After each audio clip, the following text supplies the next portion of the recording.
નમસ્કાર મિત્રો. લક્ષ્મીને ભાઈના ઘેર પહોંચતા સવારના 9ને બદલે 11:30 વાગી ગયા. રક્ષાબંધનના પવિત્ર દિવસે એકના એક ભાઈ વિનોદને રાખડી બાંધવા એ ઘેરથી એકલી જ સવારની 7 વાગ્યાથી બસમાં નીકળી હતી. મુકામે પહોંચવાનો 1.5 કલાકનો રસ્તો હતો, એટલે 8:30-9 વાગ્યે તો આરામથી પહોંચી શકાય એમ હતું. પરંતુ રસ્તામાં બસ ખોટકાઈ પડી. ગામના રસ્તે જાહેર વાહનોની અવરજવર ખૂબ ઓછી રહેતી હોવાથી અન્ય કોઈ વાહન નીકળતું એ પણ તહેવારના લીધે ચિક્કાર ભરેલું જ રહેતું. નીકળતા અન્ય વાહનોને લક્ષ્મી હાથ લાંબા કરીને થાકી ગઈ, પણ કંઈ જ ના મળ્યું તે ન જ મળ્યું.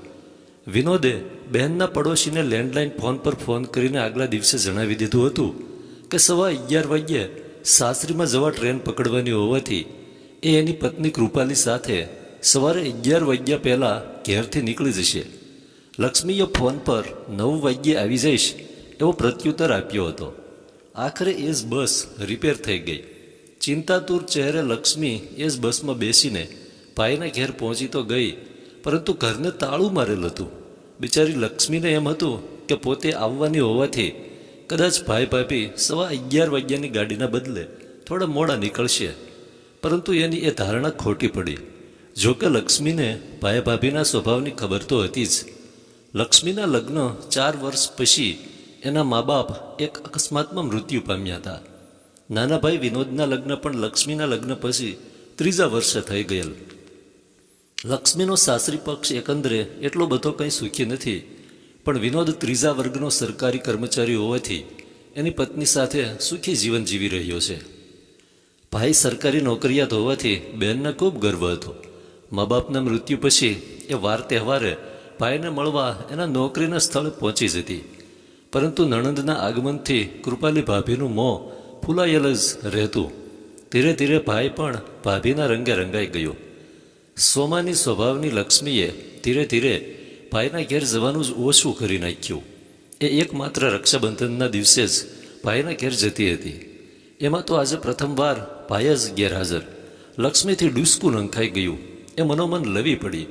અરે રે ભાઈ, તું આજે ભાઈ બહેનના પ્રેમના પ્રતીક એવા આજના તહેવારે બહેનની ઘડી પર રાહ ના જોઈ શક્યો. મારે તારી પાસેથી કંઈ નહોતું લેવું. મારે તો તને રાખડી બાંધીને તારા ઓવારણા લઈને આશીર્વાદ જ આપવાના હતા. અરે રે મારા વીરા, તું ગરીબ બહેનને સાવ ભૂલી ગયો કે શું? લક્ષ્મીએ આંસુ લૂછી નાખ્યા. એની પાસે ફોન તો હતો નહીં કે એ ભાઈને ફોન કરી શકે. એણે જોયું તો ભાઈના મકાનની ડાબી બાજુના મકાનને પણ તાળું મારેલ હતું. એણે જમણી બાજુના મકાનનો દરવાજો ખખડાવ્યો. એક સ્ત્રી દરવાજે આવીને લક્ષ્મીને જોઈને બોલી, કોનું કામ છે? અરે હા, તમે વિનોદભાઈના બેન તો નથી ને? હા, હું વિનોદભાઈની બેન લક્ષ્મી જ છું. ભાઈને રાખડી બાંધવા આવી છું, પરંતુ ભાઈના ઘરને તો તાળું છે. શું વિનોદભાઈ એમની સાસરી જવાના નીકળી ગયા? લક્ષ્મી ઢીલા અવાજે બોલી, હા બહેન, એ તો 11 વાગ્યા પહેલાં નીકળી ગયા.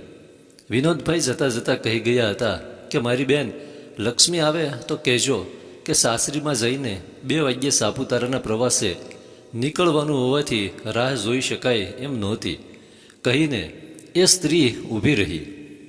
ના કોઈ અન્ય આવકાર કે ના પાણીનું પૂછ્યું. એકાદ મિનિટ ઊભા રહીને એ સારું બહેન કહીને લક્ષ્મીએ ચાલતી પકડી. પેલી સ્ત્રીએ એ સાથે જ દરવાજો બંધ કરી દીધો. લક્ષ્મીની આંખો ફરીથી ઉભરાઈ ગઈ. એ આંખો લૂછતી લૂછતી 10 મીટર ચાલી હશે ત્યાં સામેથી આવતા મોટરસાઇકલ સાથે અથડાતા રહી ગઈ. મોટરસાઇકલ ચાલકે બ્રેક મારી. મોટરસાઇકલ પાછળ બેઠેલ અજાણી સ્ત્રીએ ઉતરીને લક્ષ્મીને કહ્યું, અરે બહેન, તમે હમણાં વચ્ચે આવી જાત. ક્યાં રહેવું બેન તમારે? આ સોસાયટીમાં કોને ત્યાં આવ્યા હતા? લક્ષ્મી ઝડપભેર ઊંચું તાકીને બોલી, સોરી બહેન, મારી જ ભૂલ હતી. આ સામા ઘેર રહેતા વિનોદભાઈને મળવા આવી હતી, પરંતુ હું મોડી પડી. એ લોકો નીકળી ગયા છે. અરે, અમે વિનોદભાઈના પાડોશી જ છીએ. 6-7 મહિનાથી ભાડે રહીએ છીએ. વિનોદભાઈ તમારે શું થાય? સ્ત્રીએ સાહજિકતાથી કહ્યું, વિનોદ મારો નાનો ભાઈ છે. લક્ષ્મીનું વાક્ય સાંભળતા જ સ્ત્રી બોલી, તો આવો બહેન, ચા પાણી કરીને જાઓ. કહીને એ સ્ત્રી લક્ષ્મીને એના ઘેર ખેંચી ગઈ. વિનોદના ડાબી બાજુના મકાનમાં રહેતી એ સ્ત્રીનું નામ મીનાક્ષી હતું. અને તેના પતિનું નામ નવીન. આ કુટુંબ મધ્યમ વર્ગીય હતું. નવીન એક ખાનગી કંપનીમાં ટૂંકા પગારે નોકરી કરતો હતો. મીનાક્ષી સીધી સાદી ગૃહિણી હતી. એ સાથે સાથે ખાખરાના ગૃહ ઉદ્યોગ સાથે સંકળાયેલ હતી અને એ રીતે પતિને ટેકો કરતી હતી. એમના 2 બાળકો એમના મોસાળમાં રહીને ભણતા હતા. મીનાક્ષી એના ભાઈઓને રાખડી બાંધીને જ અત્યારે પતિ સાથે ઘેર આવી હતી. નવીનને સગી બહેન નહોતી. બંને પતિ પત્નીએ લક્ષ્મીને સુંદર આવકાર આપ્યો. ચા પાણી કરતાં કરતાં મીનાક્ષીએ બધી હકીકત જાણી. હકીકત જાણીને મીનાક્ષી ખિન્ન થઈ ગઈ. એકની એક બહેન સાથે ભાઈનું આવું વર્તન! શું સગો ભાઈ બહેનની આજના દિવસે 1-2 કલાકે રાહ ના જોઈ શકે? ચા પાણી પૂરા થતાં જ મીનાક્ષી બોલી, લક્ષ્મીબહેન, તમે ભાઈને રાખડી બાંધવા આવ્યા જ છો તો હવે નવીનને જ બાંધી દો. અને હા, હવે તમારે જમ્યા વગર તો નથી જ જવાનું. લક્ષ્મી ઘડી પર મીનાક્ષીને જોઈ જ રહી. ઘણા પ્રયત્ન છતાંય એની આંખો ઉભરાઈ ગઈ. મીનાક્ષી બધું સમજી ગઈ. એણે લક્ષ્મીના ખંભે હાથ મૂકીને એને શાંત કરી. લક્ષ્મી મીનાક્ષી અને નવીનના ભાવને અવગણી ના શકી. જમ્યા પછી એણે સંકોચાતા મને નવીનને રાખડી બાંધી. આજે તહેવારનો દિવસ હોવાથી બજાર બંધ જ હોય એટલે આમ તો લક્ષ્મીને ઉપહારમાં રોકડ રકમ આપવાનું જ નવીને મીનાક્ષીને જણાવ્યું હતું.